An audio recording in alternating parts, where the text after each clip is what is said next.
All right, let's get into the 3 and the 6. The Blazers and the Pelicans. They indicate the narrowness of the Western Conference, separated by just 1 game. In the Eastern Conference, the 3-6 are separated by 8.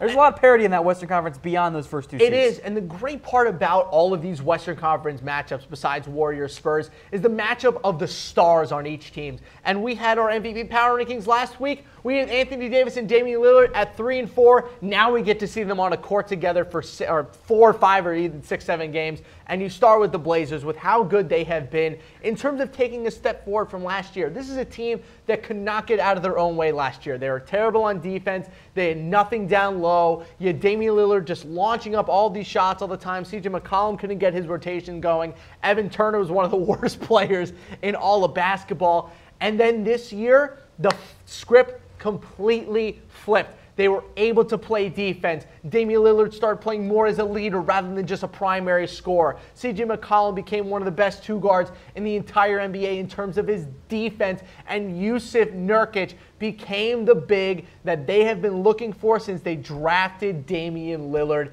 It's a fantastic overall basketball team. Terry Stotts has done some big, big things with this team this year. He's turned Nurkic into one of the better all-around bigs in the NBA, something that if you said 2 years ago when he was still in the Nuggets, you would have called me a crazy person. But now Jusuf Nurkic has become the key to them on offense and defense, and he is obviously the biggest matchup of anybody, maybe in the entire playoffs, because he has to somehow stop Anthony Davis, which isn't possible, by the way. But it's such a huge matchup for them because the overall Pelicans front court, Jrue Holiday is a nice player, and we'll get to him in a little bit, but Rajon Rondo can't stop Damian Lillard. But watch out for Nurkic versus Anthony Davis.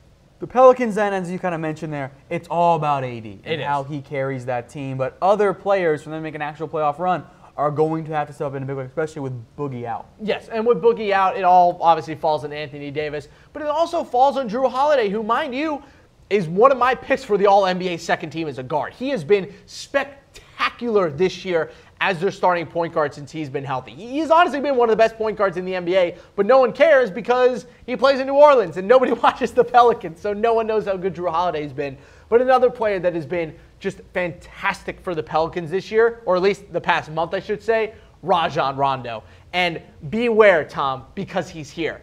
Playoff Rondo is returning. Prime time and playoff Rondo has always been good. Playoff Rondo is back. He never left. He was just never on prime time. It is astounding. There are few things in the NBA that are more confounding than Rajon Rondo in the regular season versus Rajon Rondo in the playoffs. It is unprecedented. This dude goes from Rajon Rondo to Chris Paul overnight. When the lights are on, Rondo shows up. It's amazing. When the lights are off, he's Ron Doo-Doo. All right?